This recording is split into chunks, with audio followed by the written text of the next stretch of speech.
Visit Kia.com to learn more.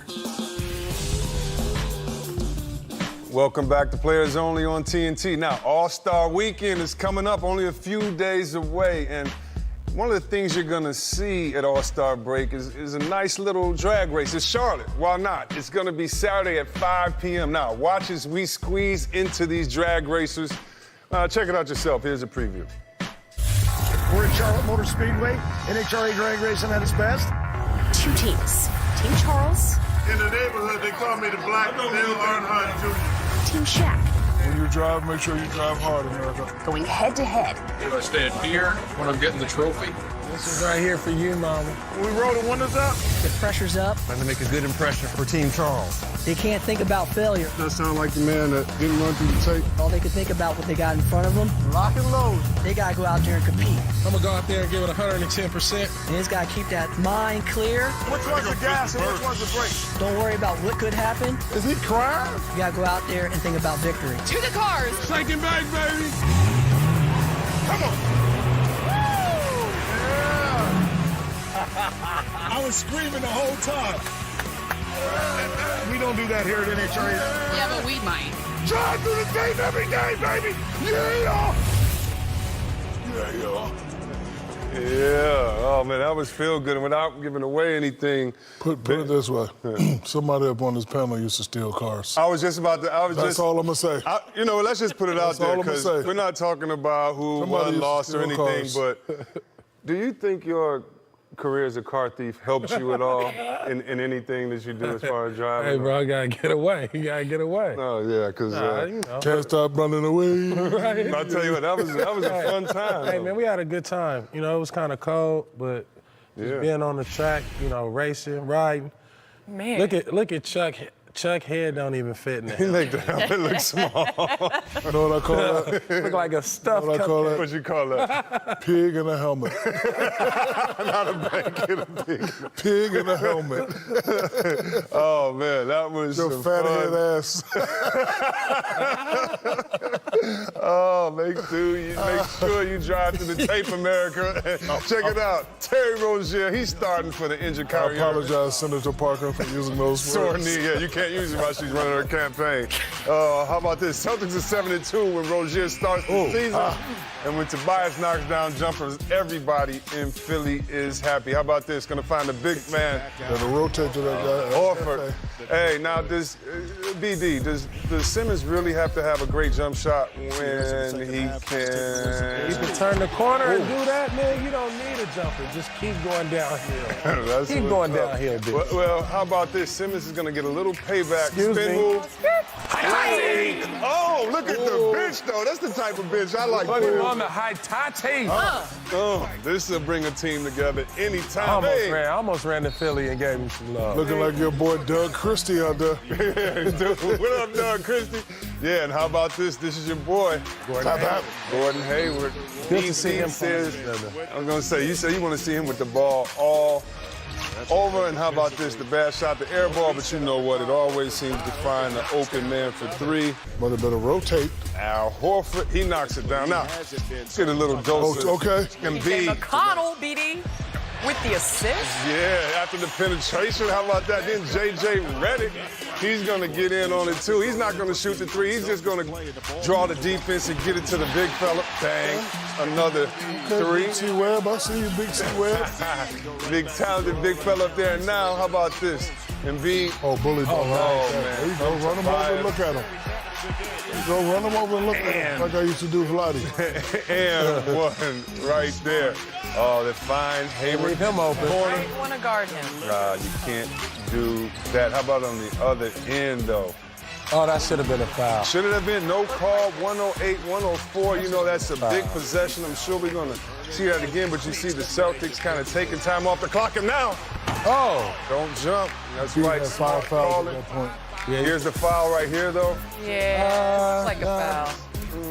I mean, you kind of got to call it because it's a close game. If they didn't call it, ain't no foul. They didn't call it, so they're trying to kind of get the win right now. The nice putback by Embiid. They took too long on that possession. Yeah, they did, because the Celtics are up by 3 after a free throw, and check this out. Jimmy Butler has a chance to tie it. Don't mess up the shooting percentage. Yeah, you hear the buzzer after, but that's when you gotta let it fly, though. You gotta right at halftime. I don't know, but that's the one that you want. And so, how about this? The Celtics getting a tough win out there in Philly after we heard so much talk about how they weren't as cohesive as maybe they'd like to be in the locker room. No Kyrie Irving.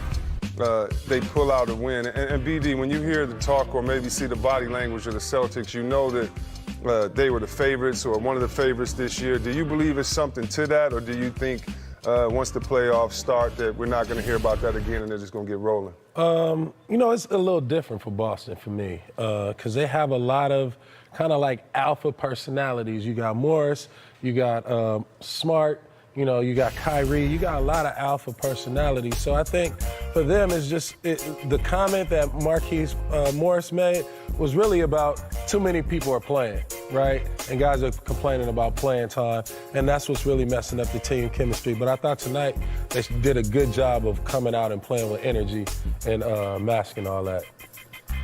I'm a true believer that cohesiveness, that word is overused. The word that needs to be used is respect.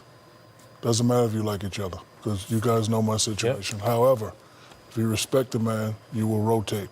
If you respect a man when he's open, you give him the ball.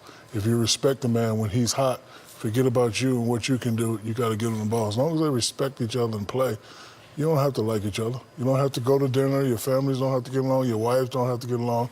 Once you step inside that square, rectangle, whatever you want to call it, you got to respect each other. And they should just respect each other and just play. They need to have one last meeting and say, you know what, forget all this, because they're very talented. And we all know it's hard to get there and keep getting there and keep getting there. If you look at Golden State, they don't care. Steph Curry is my favorite player, the best shooter in the game. He can shoot every time, but guess what? When Clay is hot, he gets it to him. Yeah. When Draymond is open, he gets it to him. When Kevin is going, he gets it to him. That's why they win. That's why they go back year after year after year.